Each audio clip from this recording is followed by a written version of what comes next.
we are here with Paul from Restless Spirit. Fantastic fucking band, the chef's fucking kiss. Paul, greatly appreciate you taking time out of your Friday night and hanging out and chatting with me. Yeah, thanks for having me. Hell yeah. So I like the one I'm going to tell you the one song that is like stuck with me right now is The Fatalist. Nice. I cannot get enough of that. Like your vocal hooks just I'm like, holy fuck. Yeah, thanks, man.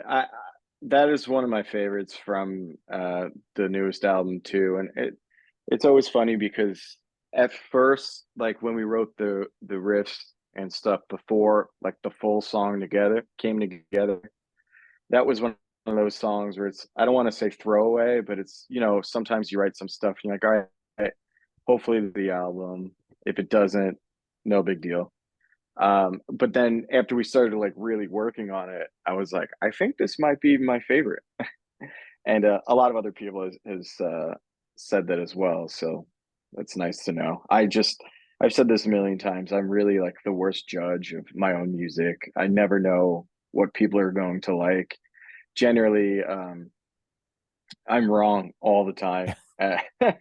Like even All Furies, um, which was I think that was the second single off of the newest album, and that was one of the songs where I was like, I there are only a couple of songs I don't want everybody to vote for being the single, Yeah. and that was one of them because I thought, to me it was just like, oh shit.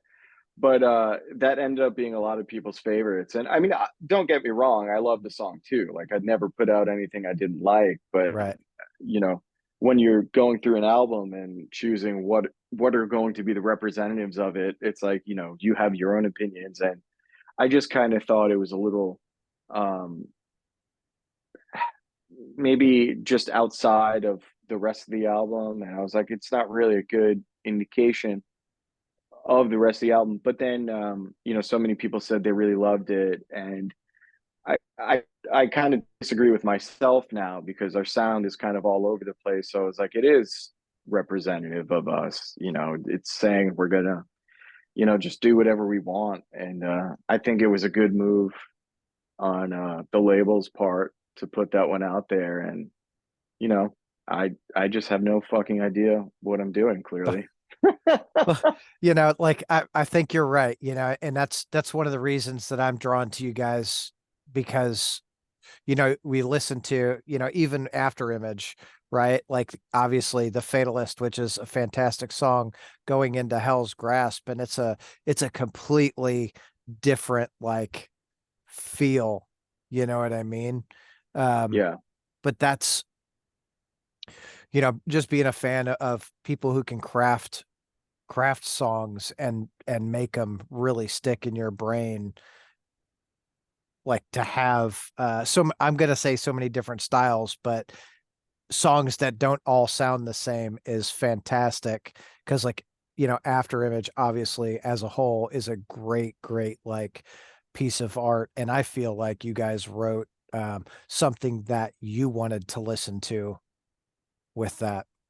Yeah, I mean that's always what we do. We never go into it like, oh, I want to write a song that sounds like this. That's Yeah. not the mindset. I'm never like, oh, I heard this riff by a band, I want to do something similar. It's kind of just like I, you know, we just decide what we're going to play that day.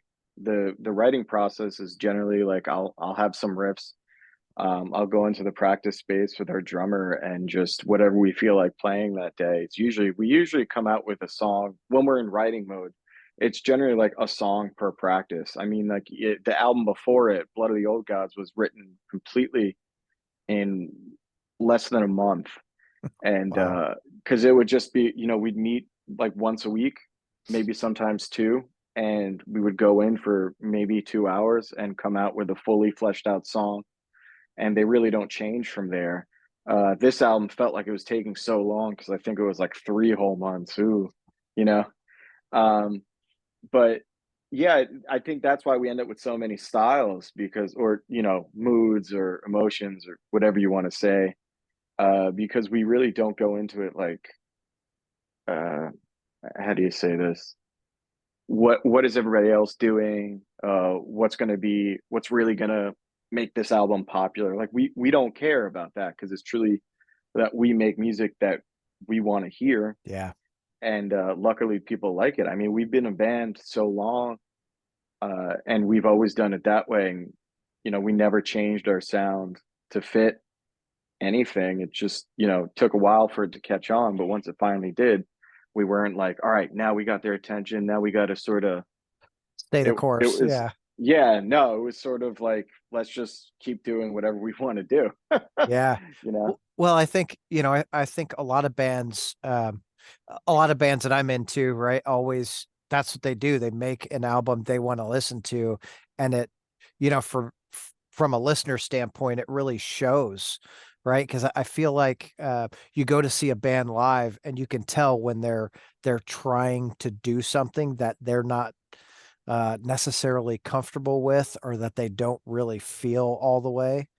And you're like, God, that was really like disappointing, Yeah. Yeah, you or know? when bands like have an abrupt shift in sound and it almost like and there's nothing wrong with that. There are a bunch of bands that have changed the way that they sound, but it's like you could tell like they're super into it, and I'm cool with that. There's definitely nothing wrong with experimenting, but I think being genuine is super important, Yeah. and that's probably the most important thing to me. Like I legitimately don't care if you like the band or not, but if you were to say we're trying to be something that we're not, then I that gets my feathers ruffled. Thankfully, I've never had that happen or anything like that. I think that for whatever reason we come off as pretty genuine. That's really all we want, you know.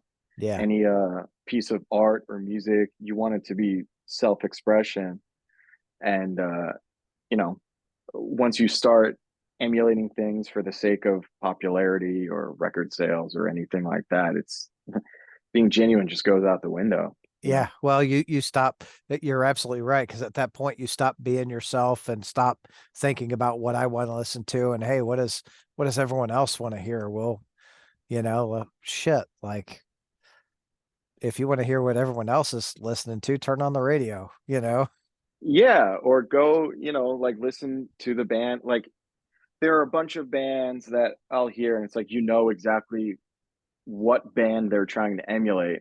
Yeah. And to me, it's like if you're in those type of bands, why don't you just, and this isn't a slight to them, but it makes more sense to me to just go listen to the band that you're trying to emulate because they probably did it better.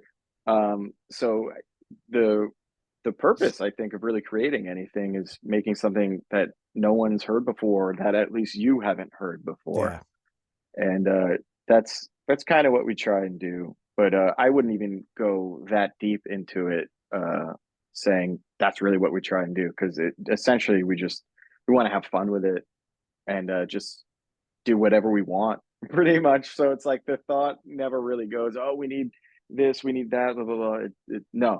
We just get in a room. I have these riffs. Do you like this? Yes. All right, let's do something with it. And the songs just go pretty naturally from there. And if we have to force it, we just throw it away. And that really doesn't happen that often. I think there was one song that we wrote for Afterimage that uh, we demoed it out, it was finished and everything besides the vocals, and we were just like, all right, this isn't working, let's maybe we'll go back to it another time. But generally that never happens, and even I couldn't see myself really going back to many old things and saying, oh, let's try it again.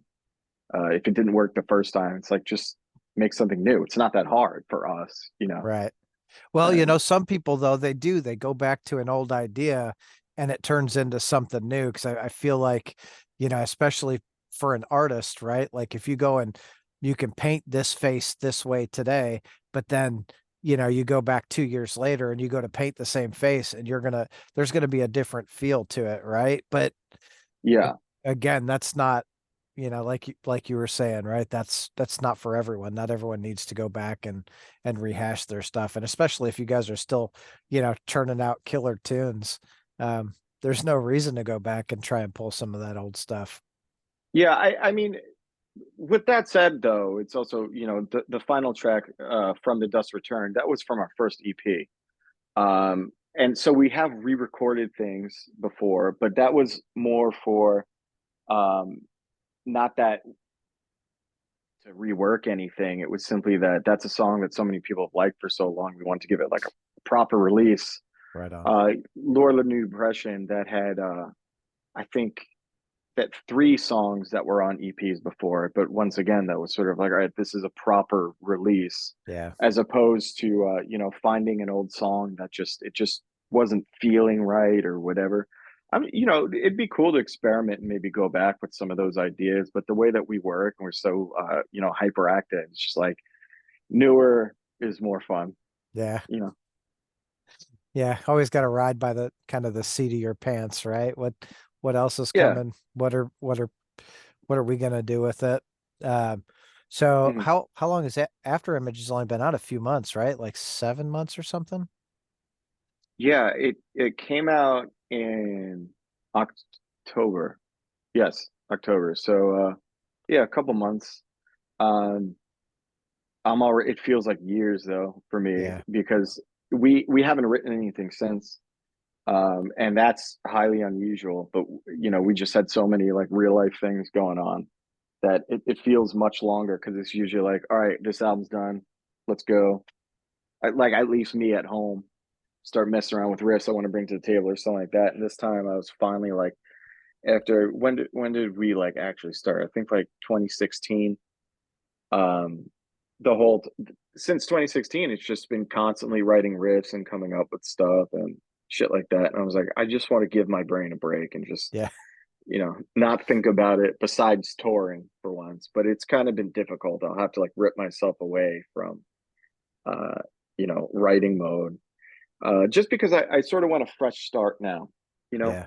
I sort of want to just, okay, we have three full-length albums, and I never thought we'd get to that. Not many bands these days really do three No. full lengths in, I think, 2 years apart for every release. Um, so I kind of just want to be like, all right, this is what we're going to do next, and sort of actually take some time and think like, if this next album was like the last album we were ever going to make, what would I actually like absolutely need to have on it, as opposed to just let's just see what happens. So sort of I almost want to do the antithesis of everything we've done before and actually think about it before we write it, and actually kind of sort of just go back on everything I've ever said pretty much, just because we've done it one way for so long. And this goes back to I guess experimenting, and I'm not saying we're going to change our sound or anything like that, and we're going to keep everything genuine, keep everything real, but we've had a way of writing and producing music for so long that I think it would be nice to just say, hey, uh, let's try another approach. And if not, we just go back to what we always do. Yeah. Well, I mean, but going into it with like a direction though is very different than going into it and just saying, hey, let's see what happens. Um, I think I'm interested to see what would come of it. Yeah, I mean, maybe nothing. Like I said, we might just be like, fuck this, it's not working. But it might be like, oh, this is super cool. 'Cause, it's sort of like we wanted to put out just like one like 20-minute instrumental song for like a while. But whenever we say like, oh, let's do that, or we wanted to do like a covers EP for a long time, every time we talk about wouldn't it be cool to do this, we don't do it. You know what I'm saying? So it's like, but we don't, it's not always like, oh, okay, let's plan to write an album. Like it's sort of, I want to write some stuff. It just happens for whatever reason. Every time we really try and plan things out, it doesn't really work. But Yeah, who knows? Maybe it will this time. I don't know. maybe. Maybe, or maybe you'll do the same old thing, whatever. Like as long as you guys enjoy it though, I think at the end of the day, that's what matters the most. Yeah, I know. No matter what, it's still going to sound like us because I feel like there are a lot of bands where anything they put out, you could tell that's them for whatever reason.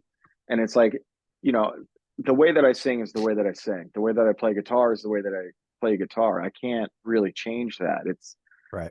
my guitar playing, especially, I feel like it's so fused to my personality. I really take a, I guess, kind of holistic approach to guitar playing. And I look at it as an extension yourself as opposed to an instrument that you're playing, if that makes sense. Absolutely. So I feel like there's no disconnect between the way that I feel and the way that I play guitar. And I think that's why everything that we do ends up coming out the way that it does and sounding like us, because that's how we all approach it. You know what I mean? Yeah. Well, that's Hippie shit. yeah, peace and love, man. But that's, you know, one of the things that I'm really drawn to about the band is your voice, right? Because your voice is very, it's very unique. Like the way that you phrase things, it's honestly like everything is so hooky with your voice. I'm like, Jesus Christ, like this is Thanks. just keeps taking me, you know.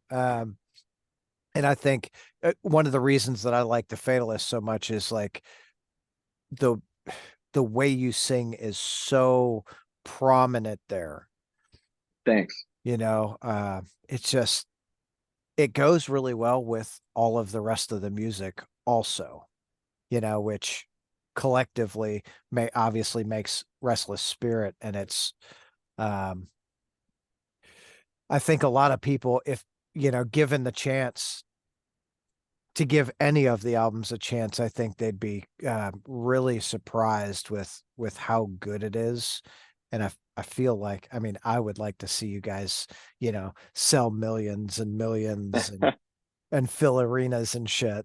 Um, just because I as a fan, I like to see any, you know, any band Sure. do it and make it and let that be their sole fucking, you know, their sole income, you know? Yeah. With that, you know, speaking of Afterimage and the hooks that everybody seems to harp on, I think that uh, I've been noticing that as well. Like I never really, to me, like singing and like it was never something I ever did before we released our first EP. I just wanted to write these songs, and um, you know, before we even recorded it, no one in the band had ever heard me sing before, and I'd never really tried singing before. So I had these ideas in my head, and I remember we were recording, and it was a little nerve wracking. We're like, oh, hopefully this works. If it doesn't, I don't know what we're gonna do. Um, but you know, over the years, people keep they say exactly what you say about like the hookiness of the vocals, and it, if I could like explain that a little bit, I think that it has to do with I like songs that you could strip down to just one person and a guitar, and it'll still sound good. Yeah. And so most of the songs that we write, if you just break them down to the most minimal, bare bones aspect, um, they still sound decent. As opposed to just having the guitar, sorry, the vocals as another instrument. We approach a lot of like, yeah, it's metal music, it's rock music, but we're really just making songs. You Yeah. know, we're not, you know, like, oh, we want to be a metal band, we want to be a doom metal band, we want to do this. It's what we really just want to do is make songs that we like. You know what I mean? Yeah. Yeah, that I think, you know, a lot of times people get so hung up on what style they need to be that it keeps them in this box, you know, like I really want to be a death metal band, so we have to make, you know, this, you know, copy paste, you know, different chords, same progression style or what have you. And you know, going back to kind of what we were saying earlier, is that's kind of for me, that's what makes a good band. I like a band that that has an array of styles. Like in my house, I'm the only like real metalhead. So we have like we have a couple of family bands, and one of those is Foo Fighters, right? You listen to Foo Fighters, and every album has a very unique sound to it. You know when you hear some of those chords, like what era the band is in, and they're not afraid to jump styles. Like they had the fucking disco album, they had the death metal album, and I'm like that, it's kind of wild, but it's great to see that a band is not pigeonholed into, whatever that box is. Yeah, I mean, I also feel like it would just be impossible to pigeonhole us regardless, because you ask like 10 different people what we sound like, and you're gonna get like 10 different answers because you know what I'm saying? Yeah, We've yeah, gotten some really funny stuff before too, but that's why I just we're just like a rock band, a metal band, whatever. I don't even know. We're kind of doomy, but we play way too fast to be a doom band, and then we have the hooky vocals, and but yeah, and but also bands and experimenting with different styles and stuff like that. It's like there's sometimes I just want to listen to a band, or like a new record comes out and I sort of just want the exact same thing from them. yeah, And like that's totally cool. It's like Slayer. Like of course they had their little experimental phase when they started drop tuning and stuff like that. But you want Slayer to sound like Slayer, really, yeah. or Well, AC/DC. yeah, or Bad Religion, or there's really a number of bands. Help, the Ramones, right? Like Yeah. you put on a Ramones album and you know what you're getting every single time, and there is a level of comfort to that. Hmm. But when you look at, it's so funny, right? Because we're kind of talking about two different aspects of that, and then we look at a band like Metallica, who has constantly evolved through their entire career, and people are like, God, I hate that they changed. Yeah. They've always fucking changed, Yeah. you know? Go, I mean, the first album to the second album, it's yeah. Kill 'Em All to Ride is they're two very different albums, hmm and then you get like Ride and Master, I guess, are in the same vein. Then you've got a much darker Justice, and then you go to the Black Album, which is like not like any of those at all. But that constant evolve, and people, you hear a lot of people shit on that, but God, at this point they've got to be one of the biggest, if not the biggest, like metal band of all time. Them and Iron Maiden, I think, are like neck and neck. yeah, and that whole thing with people hating on Metallica's changing the sound, or being still like being angry, saying like the Black Album is overrated. It's like, come on, no, it's not.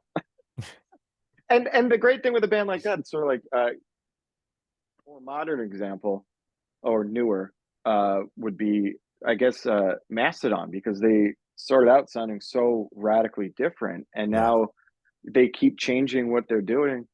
And the whole argument of, oh, I wish they still sounded like they used to. It's like, well, you could go back anytime and listen to those first two albums. And same thing with Metallica. You want to listen yeah, to Kill 'Em All, listen to Kill 'Em All. But it's you have the option of a bunch of different versions of Metallica with them really staying the same band. yeah. I mean, besides Lulu, that one was a little strange, but yeah, It was a lot strange, but you're right. Mastodon, again, another band that constantly evolves, and their live show, God, their live show is so fucking good. You yeah. know, Jeez. I love it. So you guys have also a tremendous live show. Like when you were here, that fucking show at Portal, I walked out of there going, holy fuck, you know, Thank you. blew my mind. I know right after that, you guys did a few dates with Pentagram, right? Yeah, so we did that run that we played. Portal was the last day of we did a headlining tour in March with Temple of the Fuzz Witch. And then how long? That whole time period seems like such a mess for me, because we did that run. It was like 5 or 6 days, and then I had like 2 days at home, and then I can't even remember at this point. I went to Japan. That's what I did first. I went to Japan for like 2 to 3 weeks, had another 2 days off, went out with Pentagram, had another like day or two off, and then we went out with Weedeater. So I was just like running for a number of weeks on end. And it wasn't like just being on tour for a long time because we've done extended stretches before, but it was so many different phases of Start and stop. yeah. But yeah, that Portal show was awesome. I still can't believe I made it through that whole set. I was so sick. I remember we were talking beforehand. I could like my voice was just Yeah. destroyed. Yeah. Well, and I'm I've tried to keep that one to a minimum. I think we did like just a quick little 5 minutes. So hopefully you got a little rest on your voice that night. Yeah. Yeah, I mean it's weird. Usually like when I can't talk at all and then like I go up and it's time to play, it usually resolves itself. I think because the way you talk and the muscles you're using for when you're singing are different. Maybe. I don't know. I don't know shit about singing. So that's just what I think. Um, but yeah, I mean it was an awesome set and it was a great night. So many bands killed it. Fairy Ring was fucking awesome. Crop was awesome, and Yeah. Fuzz Witch, like those guys, they just roll. Yeah. Super The, nice too.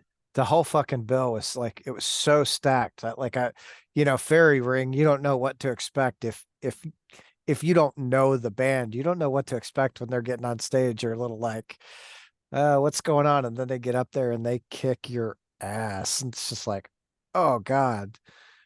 I love bands when you could just tell they're having the time of their lives. Yeah. Like those dudes were just having fun, Yeah. and I really like that. Yeah. So that, I mean, yeah, that was great.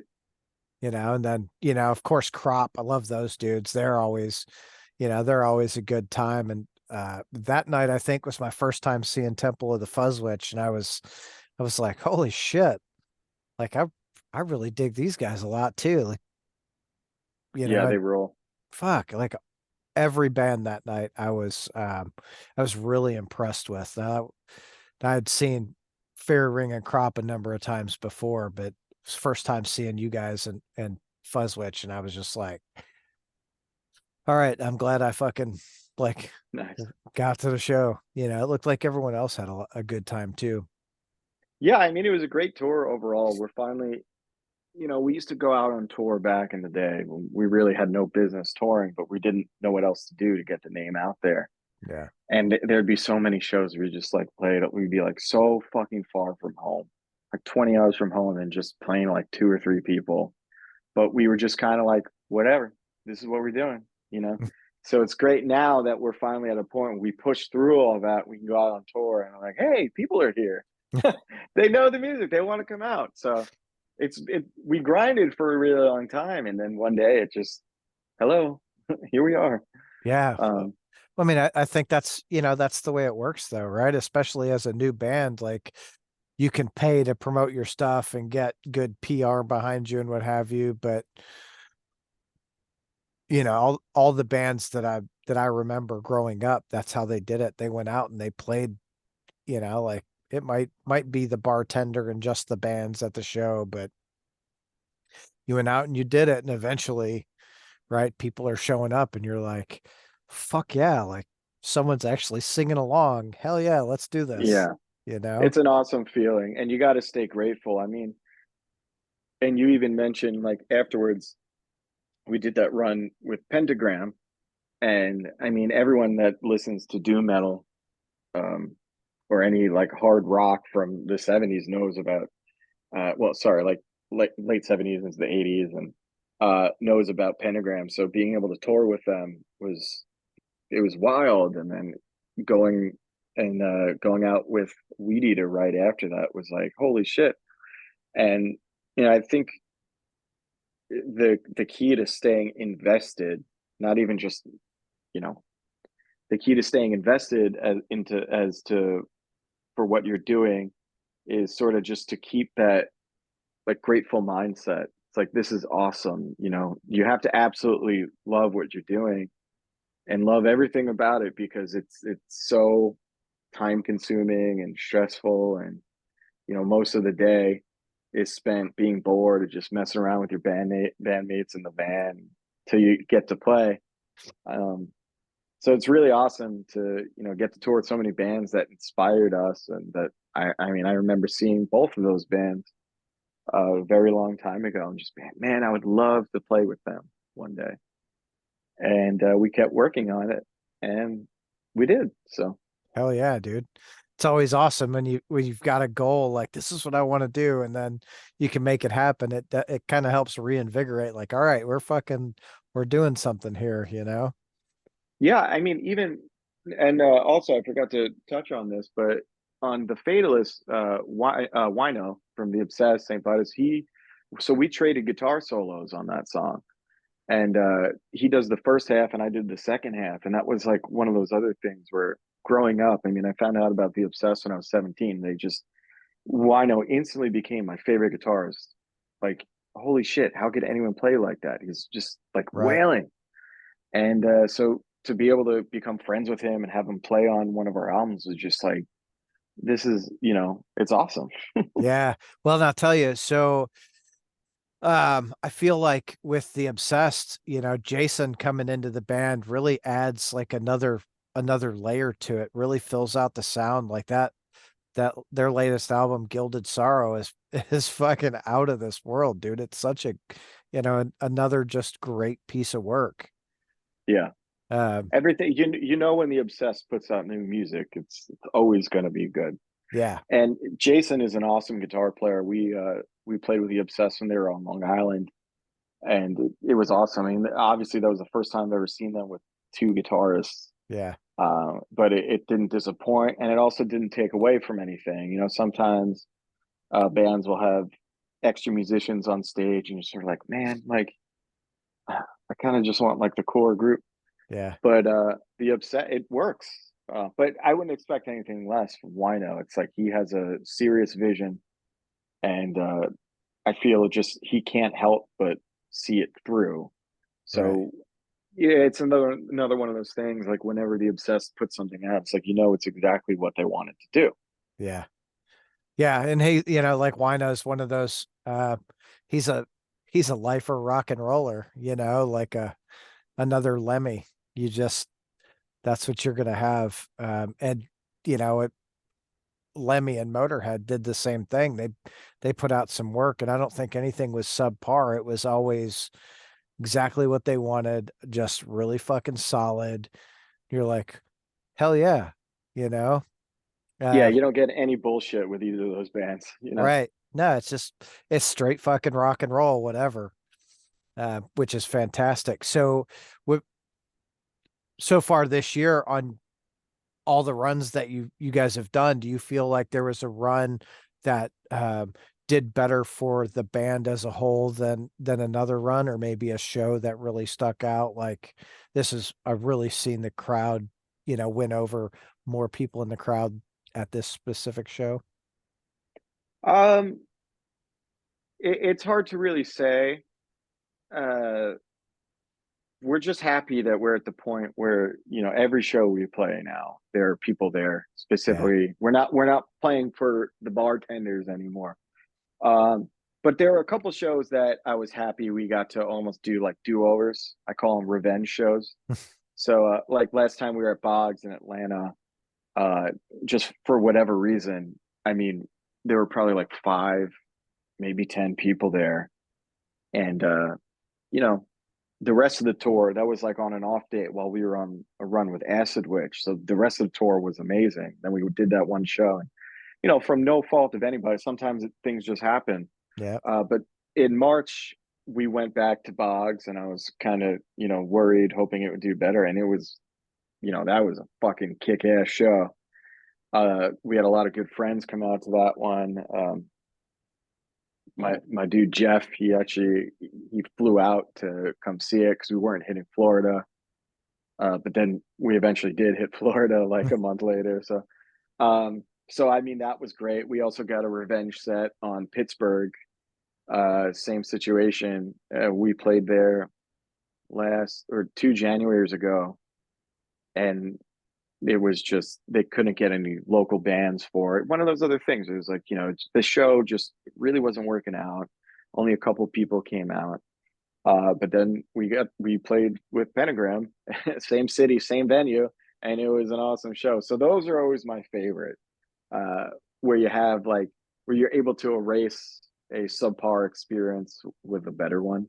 Yeah. Um, yeah, those would be the standout ones. And for no reason besides it was just an awesome show. But the Tampa show that we played with Weedeater was just awesome. Just great vibes. We played at Crowbar, great crowd. That was definitely a standout show. And I think that's all we've done since yeah, that's all we've done since then. Yeah. I think my buddy Jeff and his significant other Katie were at that show in Tampa. Actually, I know they were because the next day it was like, what a great fucking time it was. I'm like, hell yeah, dude. It's like Nice.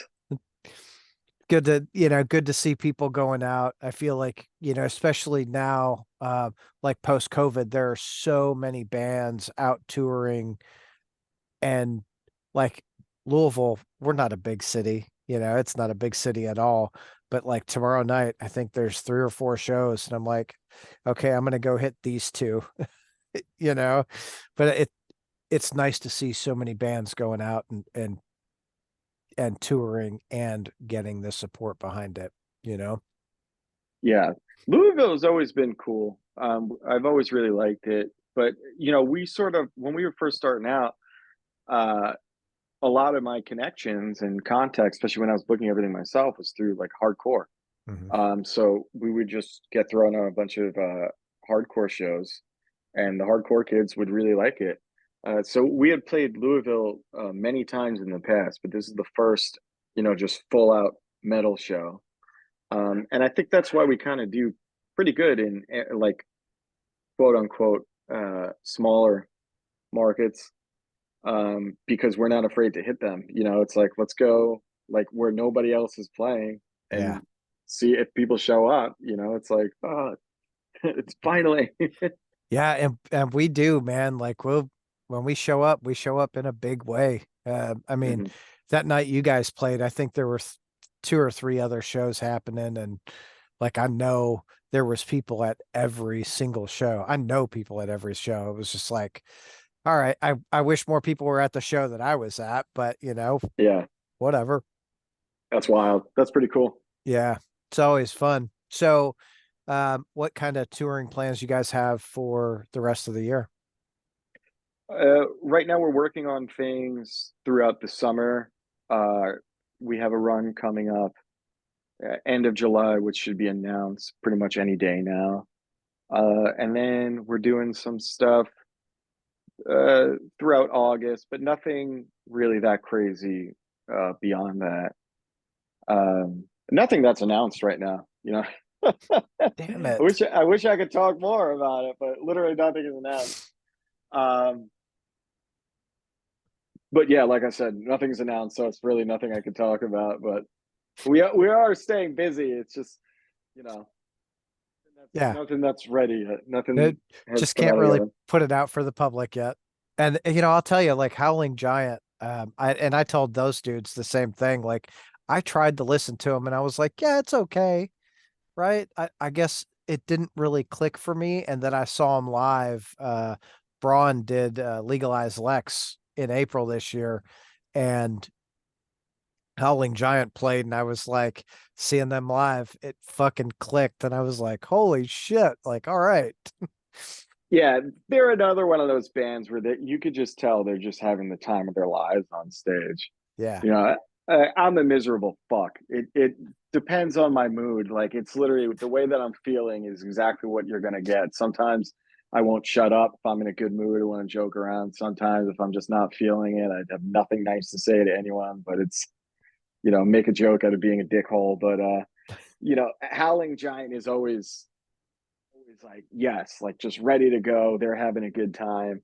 And I really love bands like that because we're not a band like that. I don't have it in me to get up and just, you know, everything's awesome, right, but that's just not who I am as a person. And I feel like, keeping things genuine. It's like, if I'm not going to go and pretend, That's it. No, just, that's the important thing, right? Is being genuine. Because if you go out there and pretend and they're it starts to show.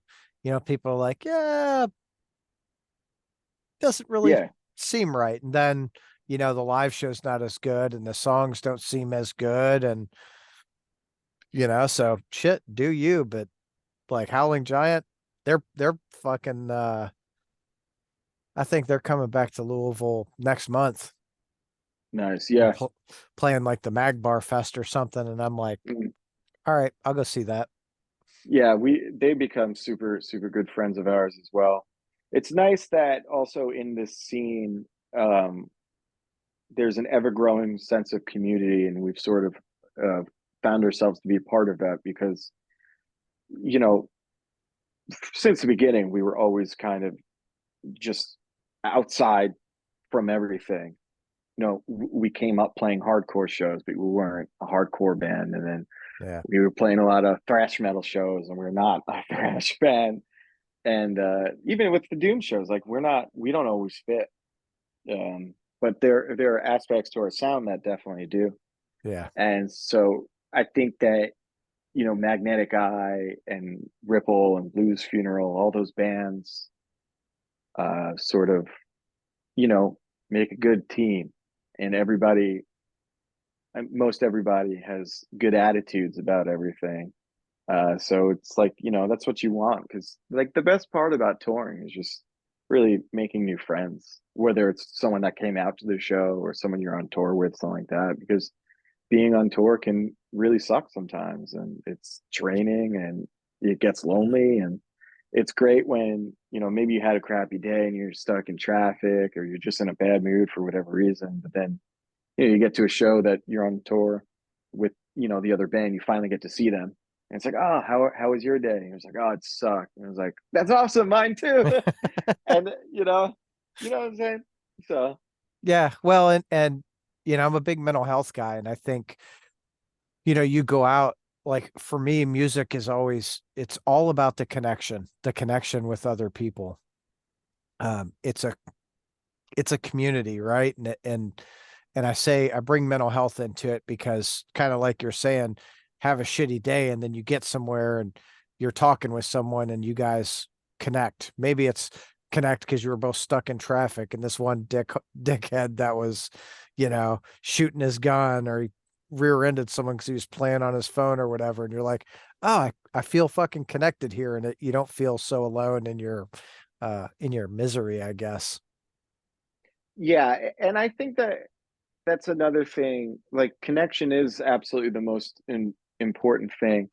And I think connecting with the audience is the number one thing. Whether you could do that from speaking with them or something nonverbal, like the way that you're playing, that's more important than going up there and playing rock star.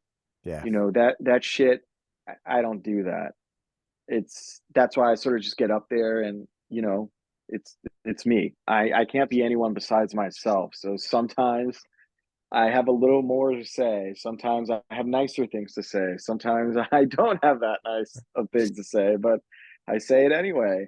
And people, they seem to appreciate that, which is cool. That I could just go out and be myself, and people accept it. Um, I don't know. I don't know what you could attribute that to. I guess it's sort of just. I guess I'm going to do it regardless. So, Just being yourself. I mean, that's, again, right. I think that's, the big thing is we're so tired of people acting and pretending to be something they're not. Look at our fucking political system. They all yeah, pretend to be something they're not. So when someone's genuine, it's like, good, bad, ugly. All right, cool. Like I can enjoy that. Go like, oh, he's having a great night tonight. Cool. This is a lot of fun. Oh, he's really pissed off tonight, but man, that shit's hilarious. He's pissed off about I don't even know what. Um, yeah. And and that is usually how I go about it. I'll make jokes of things or make fun of people or single people out, and they do like it generally. I don't think I've really ever offended anyone or pissed anyone off. I hope not, at least. And even, so far as taking it one step further, but making sure that your bandmates are all connecting with you as well. So it's like, I mean, Mark, our bass player, I've known him since we were like 4 years old. We've been best friends since fucking preschool. So Wow. at the end of every set, it's always like, how was that for you? Like, did you have a good time? Like, how are you feeling about that? You know what I mean? Instead of Yeah. just, yeah, like my guitar solos were awesome, but the way you were playing bass was fucked up, dude. What the hell? It's like, and if we ever do have to have conversations, like that was a little sloppy or it kind of messed me up, let's try and do it differently. It's always like, how can we make the band as a whole better as opposed to, Well, it's you know, constructive. It's yeah, constructive instead of destructive, and I think that's in any environment, especially when it comes to playing music. If the people can be mature about it and have that conversation, like, okay, the what is the army calls it an after action review, hmm. right? Like, okay, well, like this part really sucked for whatever reason. What can we do to make that better? Yeah, for sure. And I think that also boosts the connection that you Mhm. have because it's sort of, if something's not working and you never say anything about it, you start building resentment. And, we're lucky enough to all of us in the band, we could sort of just be like, hey, that whatever's going on right there, what the hell was that? Let's like talk about it and let's figure it out, as opposed to just holding things in and just screaming at each other and be like, "What the fuck?" It's just really easy to talk to everyone and figure out exactly how they're feeling and how everything is going. Because if you don't, that's sort of how you run yourself into the ground and Well, you create. that's how you end up having an Oasis situation and fighting and shit, Yeah, you know? yeah, So, I mean, that's good. It's healthy, especially because I don't know that a lot of people really put the connection together, but when you're in a band, it's very much, not only being in a business together, but you have a relationship, and you have to nurture that relationship and be able to say, like, here's the bad, like, let's talk about the shit and get through it because it makes us stronger. It'll make us better as a band, and it shows. Like when you guys play, you guys have a connection on stage, and it shows to the crowd. yeah. I mean, I would hope at this point because knowing someone for that long and playing music with them since like since you first started, it's like if people don't see that we have a connection, there's a serious problem. Yeah, yeah, for sure. Like, uh-oh, maybe try something else. So, give us a rundown of the rig that you play through. Well, I have it right here. This is my orange Rockerverb 100. My main sound is I run a cloven hoof through the dirty channel on this, and then I throw that into a Marshall 1960A 412 on one side, and another 1982 Marshall that I don't even know what the fuck it's gotten in. It's old and beat up and sounds awesome. So I do. It's not. I'm running them both in mono. You know what I'm saying? But Yeah. so it's not stereo technically, but it is two different cabs to just really make it sound full. And I just overload it with as much distortion and noise as humanly possible. Like I know a lot of people when they run fuzz pedals and stuff like that, they'll tell you, you don't want too much like gain coming from the head. I'm like, fuck that. I turn it all the way up. It's like it sounds cool to me. I like it. I get a lot of compliments on my tone. So, whatever I'm doing must be working. And that's really it. I have this PV Triple X right here that I run on the Crunch channel, and it's actually an awesome sounding amp. Got a really, really bad name back in the day because, when it was super popular in like mid 2000s, people would just scoop all the mids and put it on like the gain on 10, and it just sounded just like mush. But I got it for super cheap, and I was like, I bet you I can make this sound good. And that was my main amp for a long time. And then I was actually running, I had the Rocker Verb on one side, going through a 212 and a 412, and then on the other side I had uh, the triple X just going through a 412. And it's funny. I use the 212 for no other reason besides the fact that when I stack these amps on top of each other and then put the 412 underneath on the other side, when I would put the 212, they would be even with each other. And I liked having that many speakers, sort of you get like different flavors from each, but I stopped doing that because it was just too much shit to carry around. Yeah, And, I can only you know, imagine. yeah, well, it wasn't so bad, because it's kind of light and, you know, it's only three of us in a van. So it's sort of like, whatever. We don't really bring anybody along. So we have room. Yeah. So yeah, I mean, that's the main rig. And then, my main guitar right here is this, Gibson Explorer. I don't know what year it is. I forgot. I love it. But I'm not really that big of a gear guy. Like I I love guitars, obviously. Um, I'm always trying to find the perfect guitar, but I have no like rules on that. You know what I'm saying? I don't like some guitars I'll just get and like these are the pickups that are in them. And to me, it's like, can I make this sound good or not? And if I Yeah. can't, yeah, sure, I'll change it. But I don't go that crazy. Like, oh, I need to replace these pots and has these specific pickups and it's this year. It's like I forget. I don't know. It looks cool. It sounds awesome. Uh Just that's it generally, just real basic, like I yeah. like it. I have better things to think about.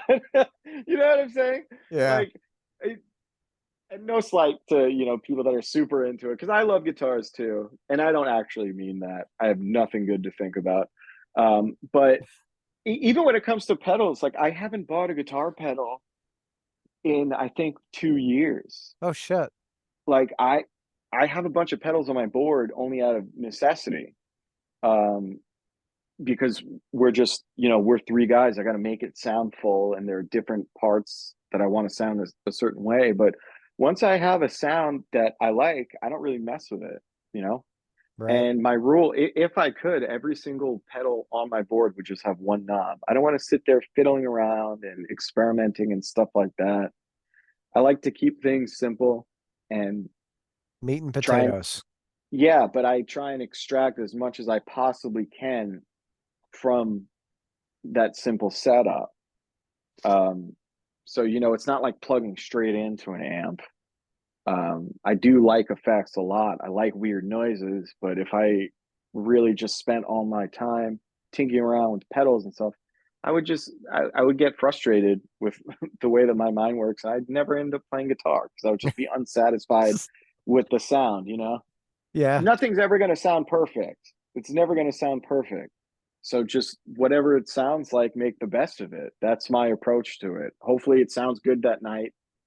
If it doesn't, fuck.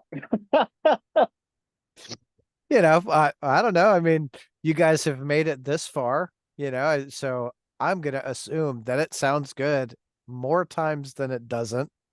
Yeah, I think, I know this is like, when people say like, oh, tone is in the fingers and stuff like that. They're not actually, I think that what they're really saying is the way that you play has a lot to do with your tone. Yeah. Um, And I 100% agree with that. I think that I've developed, a style that is mine that I could try and play through pretty much anything, and I think it'll sound like me. Um, so at that point, if you know what you want it to sound like, you'll figure it out. But if you're just constantly searching, you're never going to get there. At Yeah. least for me, I never want to say anything like it's definitive because it's not. Everybody's different. But for me, I just want to, you know, pick up whatever guitar I feel like playing that night, and hopefully it sounds the way that I want to. And if not, try again the next time. There's always tomorrow, right? Yeah. Yeah, that's good shit. Paul, dude, This has been a lot of fun. Greatly appreciate you taking time out of your night to come and chat with me. Yeah, thanks, man. Thanks for having me. Hell yeah. We'll I guess I'll have to catch you on the one of the runs that I don't know anything about. Um, Yeah, oh, I wonder. yeah. So I really look forward to seeing you guys on the road. I wish you guys the best of success. Um, keep crushing it, and then, maybe on the, I don't know, maybe here in the future we can do this again, and maybe the other guys will have the opportunity to join in also. Yeah, absolutely. I know they'd be super down. So whenever you want to do it, we'll do it. Awesome. Thanks, dude. Go have yourself a great night. All right, man. Thank you. See See ya. ya.